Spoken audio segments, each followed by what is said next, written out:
बताऊंगी प्रेगनेंसी के 8वें महीने के बारे में। ये फेज़ जो होता है बहुत ही इम्पॉर्टेंट और सेंसिटिव होता है। इसमें आपके जो बेबी का जो डेवलपमेंट है वो ऑलमोस्ट कंप्लीट हो चुका होता है और आपकी जो बॉडी है वो प्रिपेयर हो रही होती है डिलीवरी के लिए। तो इसमें बहुत से सिम्टम्स आते हैं, तो मैं आपको ये बताऊंगी कि इस फेज़ में आप क्या करें और क्या ना करें, क्योंकि हर सिम्टम जो होता है डेंजरस नहीं होता और कुछ सिम्टम ऐसा होते हैं कि वो डेंजरस भी होते हैं। तो इसमें मैं आपको ये बताऊंगी कि बेबी के अंदर क्या क्या चेंजेस आ रहे होते हैं और आपको अपना ध्यान कैसे रखना है। तो प्लीज़ वीडियो को एंड तक ज़रूर देखिएगा। 8वें महीने में बच्चे की जो ग्रोथ होती है ना वो लगभग 16 से 18 इंच की हो जाती है। इसके अलावा उसका जो वज़न होता है वो 1.25 किलो से लगभग 2.5 किलो के बीच में रहता है। ये मतलब मैं एक नॉर्मल बच्चे का बता रही हूँ, और ऊपर नीचे तो खैर जाहिर सी बात है वो तो चलता ही रहता है, लेकिन अभी जो फ़िलहाल मैं आपसे बात कर रही हूँ वो नॉर्मल है। इसके अलावा 8वें महीने के आखिर तक आते आते बच्चे की जो किडनी है वो भी डेवलप हो जाती है, लंग्स हैं वो भी डेवलप हो जाते हैं, नाखून भी बन जाते हैं, नाखून जो होते हैं वो भी बन जाते हैं। इसके अलावा ब्रेन में मैच्योरिटी आ जाती है और इसके साथ साथ ये होता है कि बच्चा जो है अपनी पोजीशन ले लेता है। मतलब ये कि इसमें हमें पता ये चल जाता है कि बच्चा जो है नॉर्मल होगा कि हमें वो सिजेरियन करना पड़ेगा, क्या होगा। तो अगर बच्चे के पैर ऊपर हैं और सर नीचे है तो इसका मतलब ये एक नॉर्मल पोजीशन है और इसको वर्टेक्स पोजीशन कहा जाता है। इसके बरक्स अगर बच्चे की जो पोजीशन है वो पैर नीचे और सर ऊपर हो तो इसको कहा जाता है कि बच्चा जो है उल्टा है, ब्रीच पोजीशन है। और कभी कभी बच्चे की पोजीशन जो होती है आड़ी भी होती है, ट्रांसवर्स भी होती है। 8वें महीने में बच्चा जो है उसका साइज़ इतना बड़ा हो चुका होता है कि उसे यूट्रस में जगह कम पड़ती है घूमने के लिए। जैसे पहले वो स्विम करता रहता था ना पूरे में, तो लेकिन अब उसका साइज़ इतना बड़ा हो गया है कि वो नहीं कर पा रहा है, तो फिर मजबूर होकर के वो अपनी पोजीशन लेता है। अब वो पोजीशन जैसी भी ले, चाहे वो नॉर्मल ले ले, चाहे फिर वो ट्रांसवर्स ले ले या फिर ब्रीच ले ले, जैसी भी ले ले। तो कई बार औरतें जो होती हैं आकर के ये कंप्लेंट करती हैं कि हमारा बच्चा घूम नहीं रहा है। सीधी सी बात है कि वो जहाँ पर आप फिक्स टाइप, अभी फिक्स तो नहीं हो जाता है, लेकिन हाँ मतलब वो अपनी पोजीशन ले चुका है तो इसीलिए वो कम मूव कर रहा है। तो लेकिन ये याद रखिए कि जो भी मतलब उसके मूवमेंट होंगे वो बहुत ही स्ट्रॉन्ग होंगे, क्योंकि वो बच्चा कंप्लीट हो चुका है और उसमें ताकत भी आ गई है। तो और हाथ पैरों में भी उसके बहुत अच्छे से डेवलप हो चुके हैं, हाथ पैरों में भी ताकत है और इसके अलावा उसके मसल्स भी डेवलप हो गए हैं। तो जो भी मतलब उसके मतलब जो भी मूव करेगा या मूवमेंट करेगा तो वो बहुत ही स्ट्रॉन्ग होंगे। देखिए 8वां महीना जो होता है ना ये एक तरह से मतलब सेफ़ पीरियड माना जाता है, ये सेफ़ मंथ माना जाता है कि इस महीने आप जैसे कहीं अगर आपको डिलीवरी कहीं और करवानी है, जैसे आप अकेली हैं यहाँ पर आपके पास कोई नहीं है, तो आप जाहिर सी बात है कहीं ना कहीं जाएंगी, या तो ससुराल जाएंगी या अपने मायके जाएंगी या किसी और के पास आप जाएंगी। तो आप अगर जाना चाहती हैं तो आप 8वें महीने में जा सकती हैं, लेकिन ध्यान रखिएगा कि फिर भी मतलब ये नहीं बिल्कुल आप सोचिएगा कि बिल्कुल सेफ़ है। बहुत ज़्यादा लॉन्ग जर्नी या बस में बैठ के आप जा रही हैं, झटके लग रहे हैं, या और मतलब कोई और साधन है तो उसमें आप बहुत ज़्यादा थक जा रही हैं, तो कुछ कॉम्प्लिकेशंस आ सकती हैं। लेकिन फिर भी सेफ़ पीरियड है। अगर 8वां पीरियड शुरू हो जाता है 8वें मंथ का, तो आप जो है अपने जहाँ भी आपको जाना है जा सकती हैं। इसके अलावा ये 8वें महीने में बहुत सी और दिक्कत आती है। जैसे पहले आपको परेशानी हुआ करती थी कि आपको भूख नहीं लगती थी, उल्टी आ रही है और जैसे गैस बन रही है, हाथ पैरों में दर्द हो रहा है, ये सब रहता था। तो वही लगभग वैसे ही सिम्टम आते हैं, क्योंकि बच्चा जो है बिल्कुल ऊपर तक आ चुका होता है। तो जाहिर सी बात है जब आपको भूख नहीं लगेगी और फिर जब आप जो भी खाएंगे ऐसा लगेगा कि वो बाहर निकल जाएगा। तो इसलिए थोड़े थोड़े देर पे आप जो है अपनी आप जो भी चीज़ खा रहे हैं उसको आप डिवाइड कर लें और थोड़ा थोड़ा हर वक्त खाते रहें। एकदम से आप खाएंगे तो फिर आपको परेशानी होगी। इसके अलावा कमर में बहुत शदीद दर्द होता है, तो उसकी नींद भी डिस्टर्ब हो जाती है। और नींद इसलिए डिस्टर्ब हो जाती है कि उसके हाथ पैरों में दर्द होता है, कमर में बहुत तेज़ दर्द होता है, इसके अलावा सर में भी दर्द होता है, मतलब एक तरह की बेचैनी सी उसको रहती है। और इसके अलावा उसको कॉन्स्टिपेशन भी हो जाता है, कुछ भी खा रही है पी रही है तो उस वजह से भी उसको कॉन्स्टिपेशन हो जाता है। और क्योंकि होता क्या है कि जो बेबी का जो सर है ना वो नीचे की तरफ खिसक कर आ जाता है, जिसकी वजह से स्टूल पास करने में दिक्कत आती है और बहुत सारी दिक्कत है। कभी कभी खुजली होने लगती है पूरी बॉडी में। और तो फिर इसमें ये करना चाहिए कि अगर आपको खुजली हो रही तो पहले आप उसको ऐसे तेज़ तेज़ ना खुजाएं, बल्कि उसे किसी कॉटन के कपड़े से भी, जैसे कॉटन का कोई आपके पास वो है, कोई दुपट्टा है या चुन्नी है, कुछ भी है, तो उससे आप हल्के हल्के से ऐसे कर करके करें, या फिर कोई रुई से इस तरह से। नहीं तो अगर आप नाखून से करेंगे तो आपके बहुत गंदा निशान पड़ जाएगा और वो फिर जाएगा नहीं, आपको परेशानी होगी। इसके अलावा आप एक काम ये कर सकते हैं कि अगर उसको मॉइस्चराइज़ करके रखें उस जगह, अगर पूरी बॉडी में है तो पूरी बॉडी को मॉइस्चराइज़ करके रखें। अपने आप कोई अभी आपको मेडिसिन नहीं लेनी है। इसके अलावा आप ये कर सकते हैं कि अगर फिर भी नहीं सही हो रहा है तो आप अपने डॉक्टर से कांटेक्ट कर लें। हो सकता है कि लीवर में कोई प्रॉब्लम हो जिसकी वजह से कुछ एंजाइम्स वगैरह गड़बड़ हो रहे हो, इस वजह से आपको ये खुजली की प्रॉब्लम आ रही है। तो फिर डॉक्टर कुछ टेस्ट वगैरह करा करके देख लेगा और अगर ज़रूरत समझेगा तो फिर आपको मेडिसिन देगा। यही सब मतलब इतना। और कभी कभी तो पेट में ऐसा दर्द होता है कि जैसे कि मतलब डिलीवरी होने वाली है, लेकिन असल में ये वैसा वाला पेन होता नहीं है। इसमें इसको कहा जाता है फॉल्स पेन। मतलब पेशेंट को तो लगता है कि बहुत तेज़ दर्द हो रहा है, बिल्कुल जैसे कि आप कुछ भी हो जाएगा, तो इसको फॉल्स पेन कहा जाता है, इसलिए घबराने की बात नहीं है। और अगर फिर भी आपको लग रही है दिक्कत के मतलब बहुत ज़्यादा आपके मतलब पेन हो रहा है, थोड़े थोड़े घंटे 2 घंटे के बाद बहुत ज़्यादा तेज़ हो रहा है, तो एक बार आप अपने डॉक्टर से जा कर के कॉन्टेक्ट कर सकती हैं, ताकि वो आपका चाहेगी तो सोनोग्राफी करके देख लेगी। अच्छा, बहुत सी औरतों को दिक्कत आती है उसकी ब्रेस्ट जो है उनका बहुत हैवी हो जाता है और उसमें से कुछ फ्लूइड भी निपल में से निकलता है जिसको कोलोस्ट्रम कहते हैं। तो इसमें कोई ये सब नॉर्मल है, आपको परेशान होने की कोई बात नहीं है और ना ही उसको दबा के निकालने की ज़रूरत है, क्योंकि ये फ्लूइड जो है बच्चे के लिए एक अमृत का काम करता है। इसके अलावा एक चीज़ और मैं आपको बताऊं कि कभी कभी क्या मतलब ज़्यादातर औरतों में ये होता है कि ब्रेथलेसनेस की शिकायत होती है, बहुत ज़्यादा सांस फूलता है और बैठे बैठे सांस फूलने लगेगा, परेशानी होगी, कोई काम नहीं कर सकती, झुकी तो उठ नहीं सकती, बैठ गई तो लेट नहीं सकती, मतलब दिक्कत पे दिक्कत कि औरत इतना परेशान हो जाती है, वो लगता है कि जल्दी से ये डिलीवरी हो और मुझे छुट्टी मिल जाए। तो ऐसा इसलिए होता है कि सांस लेने में इसलिए प्रॉब्लम आती है कि बच्चा 8वें महीने में इतना बड़ा हो चुका होता है, वो ऊपर की तरफ पुश करता है ना, तो आपका जो लंग्स है ना उस पर दबाव पड़ता है, इस वजह से दिक्कत आती है और आप ढंग से सांस नहीं ले पाती हैं, सही से वो खुलता ही नहीं है, तो फिर आपको सांस लेने में दिक्कत होती है। तो ऐसा अगर आपको मतलब प्रॉब्लम आ रही है तो आप परेशान नहीं हो, बिल्कुल ये तो एक नॉर्मल चीज़ है।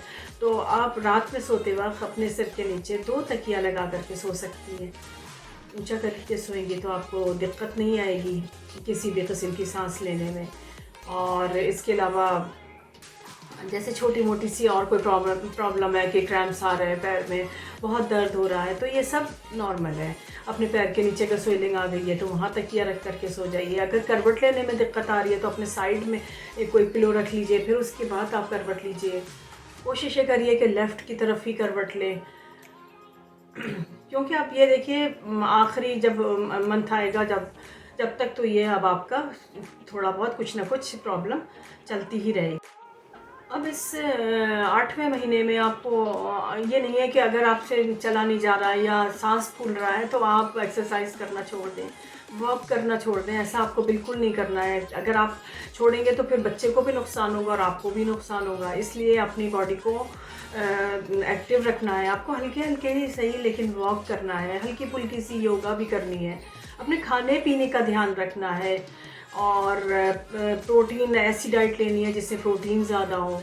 और इसके अलावा आपको दूध, दही, पनीर, और अगर आप देखिए ये अब लास्ट में तो जो लोग, बहुत से लोगों को नहीं खाया जाता है कि नॉनवेज नहीं खाया जाता है, लेकिन आखिर तक आते आते जो खाते हैं वो खाने लगते हैं, तो आप वो भी खा सकते हैं। लेकिन एक चीज़ का आपको ध्यान रखना है कि बहुत ज़्यादा नहीं खा लेना है खुशी में कि हम खा सकते हैं, तो आप बहुत ज़्यादा ना खाएं, थोड़ा बहुत खा लें, और इतना ना बहुत ज़्यादा स्पाइसी ना खाएं कि आपने खाया थोड़ा सा और आप परेशान घूम रहे हैं कि अब क्या करूं। तो ये इन सब चीज़ों का ध्यान रखना है। इसके अलावा पानी खूब पीना है, टेंशन से बिल्कुल अपने आप को बरी करके रखना है, और किसी भी किस्म की अपने ऊपर कोई भी चीज़ हावी नहीं करनी है कि इसने ये कह दिया, उसने वो कह दिया। जैसा कि मैं आपसे हर वीडियो में कहती हूँ कि बोलने वाले तो बोलेंगे ही, आपका क्या काम है? आपका काम यह है कि यहाँ इधर से सुनिए और इधर से निकाल दीजिए, टेंशन फ्री हो करके रहना है। इसके अलावा और एक काम आप ये कर सकते हैं कि पानी खूब पीना है। ये नहीं सोचें कि आप पानी नहीं पीऊँगी तो अब वो पानी पीऊँगी तो फिर हमको टॉयलेट जाना पड़ेगा, ये सब नहीं, आपको पानी खूब पीना है। और बस इसी तरह से आपको अब ये जो वक्त है 8वां महीना उसको गुजारना है। लेकिन ऐसा नहीं है कि परेशान हो जाएं कि जल्द से जल्द डिलीवरी, तो नॉर्मल है, आप ही क्या सबके साथ ही होता है। तो इसलिए हंसते खेलते ये वक्त भी गुजर जाएगा, और कुछ ही दिनों में वो बेबी जब आ जाएगा आपके हाथ में, तब फिर आप भूल जाएंगे कि पीछे क्या क्या हुआ था। अब 8वें महीने में हम जो हैं आप अपने पेशेंट का अल्ट्रासाउंड करते हैं, जो कि जिसको कि कलर डॉपलर अल्ट्रासाउंड कहा जाता है, या रंगीन एक्सरे भी कहा जाता है। इसमें हम बच्चे की ग्रोथ देखते हैं, बच्चे का वज़न देखते हैं। इसके अलावा हम देखते हैं कि आप बच्चे के आसपास पानी कितना है, क्योंकि कभी कभी पानी कम होने लगता है तो बच्चे को दिक्कत आने लगती है, और फिर और यह कभी ज़्यादा होता है पानी तो उसमें भी बच्चे को दिक्कत आती है। तो ये सारी चीज़ें देखी जाती है। इसके अलावा कभी कभी ऐसा होता है कि बच्चा जो है जब घूमता है ना, तो पलट के अपने नेक के चारों तरफ जो कॉर्ड है उसमें लपट जाता है, तो ये भी एक इमरजेंसी होती है, तो जिसको कॉर्ड अराउंड द नेक कहा जाता है, जिसमें कि बच्चा जो है उसे सांस लेने में दिक्कत होगी। अगर आप डॉक्टर से नहीं मिलेंगे तो कुछ भी हो सकता है, कोई भी हादसा हो सकता है। तो हमें ये भी देखना होता है कि बच्चा जो है उसकी कॉर्ड कहाँ पर है, ठीक ठाक है कि नहीं है। फिर ये देखना होता है कि जो प्लेसेंटा है वो कहाँ पर है, कहीं नीचे की पोजीशन पे तो नहीं, यूट्रस के मुंह पे तो नहीं आ गया है, क्योंकि अगर यूट्रस के मुंह पे आएगा तो फिर वो भी, उसमें भी हमें सिजेरियन सेक्शन करना पड़ेगा। तो मतलब ये कि बहुत सारी चीज़ें हम उसमें इस जो कलर डॉपलर हम करते हैं तो उसमें हम देख करके बच्चे का पता कर लेते हैं कि बच्चे का साइज़ क्या है, और मतलब हर चीज़ जो है हम आखिरी वक्त में करके देख लेते हैं। इसके अलावा कलर डॉपलर में हम बच्चे की पोजीशन भी देख लेंगे कि बच्चा मतलब किस तरह का है, कि कहीं ऐसा अब तो नहीं 8वें महीने में अभी तिरछा ही पड़ा हुआ है, या उल्टा है, या नॉर्मल आ रहा है। मतलब ये सारी पोजीशन वगैरह भी हम इस अल्ट्रासाउंड से देख लेते हैं। मतलब ये है कि बच्चे की जो दुनिया है ना अभी, वो हम पूरी अल्ट्रासाउंड के ज़रिए देख लेते हैं, फिर उसके बाद आगे का प्रोसीजर करते हैं। अच्छा, इस कलर डॉपलर में एक इम्पॉर्टेंट चीज़ हम ये भी देखते हैं कि बच्चे को जो खून जा रहा है माँ के ज़रिए, तो वो फ़्लो ठीक है कि नहीं है, बच्चे को प्रॉपर मात्रा में खून जा रहा है कि नहीं जा रहा है, ये सब भी हम इस कलर डॉपलर के ज़रिए देखते हैं। इसके अलावा इस 8वें महीने में हम अपने पेशेंट के बीपी पे भी ख़ास ध्यान देते हैं कि कहीं ऐसा ना हो कि बीपी हाई की तरफ जा रहा है। तो अगर हाई की तरफ जाएगा तो फिर ये डिलीवरी में बहुत ज़्यादा दिक्कत करेगा, पेशेंट के लिए भी और बच्चे के लिए भी। तो हमें इस पर भी ध्यान देना है, और साथ में हमें ये देखना है कि अगर पेशेंट को पेशाब में दिक्कत आ रही है, जलन है या खुजली है या कोई और इन्फेक्शन हो गया है, तो उसके भी हमें टेस्ट करा करके देखने हैं कि क्या है, फिर उसी हिसाब से फिर हमें उसको मेडिसिन देनी है। और देखिए, लास्ट होते होते हमें पेशेंट का हीमोग्लोबिन भी ज़रूर दोबारा से करवाना है, ताकि हमें पता रहे कि पेशेंट के अंदर कितना ब्लड है। और दूसरी बात यह कि अगर वो एनीमिक है या मतलब डिलीवरी के हिसाब से उतना मतलब उसकी हीमोग्लोबिन परसेंटेज ठीक नहीं है, तो फिर हमें पेशेंट को आयरन इंजेक्शन भी देने पड़ते हैं। ये सब चीज़ें हैं जो आखिरी वक्त में डॉक्टर को आप ये जब ही कर पाएगा ना डॉक्टर, जब आप मुस्तकिल उनके कांटेक्ट में रहेंगे। जैसे जैसे डॉक्टर आपको बुलाएगा कि नेक्स्ट आपको जब आना है, और अगर कोई प्रॉब्लम हो तो बीच में भी आना है, तब डॉक्टर के लिए भी इजी हो जाएगा। आप अचानक से एकदम जाएंगे तो डॉक्टर भी घबरा जाएगा, उसे तो कुछ स्टोरी पता ही नहीं है कि क्या क्या हुआ, आप डॉक्टर से मिले नहीं। तो इसीलिए कहा जाता है कि जब आप प्रेग्नेंट हो तो अपने डॉक्टर से मुस्तकिल कांटेक्ट में रहें। थोड़ी बहुत भी प्रॉब्लम हो, अपने आप कोशिश ना करें, ना किसी दाई से कहें और ना किसी घर वाली से कहें, घर वाले से कहें, कुछ नहीं। आप जो है डायरेक्ट अपने डॉक्टर के पास जाएं, ताकि डॉक्टर जो है अपने हिसाब से आपको चेक करेगा और जैसा ठीक समझेगा वो आपको इलाज करेगा।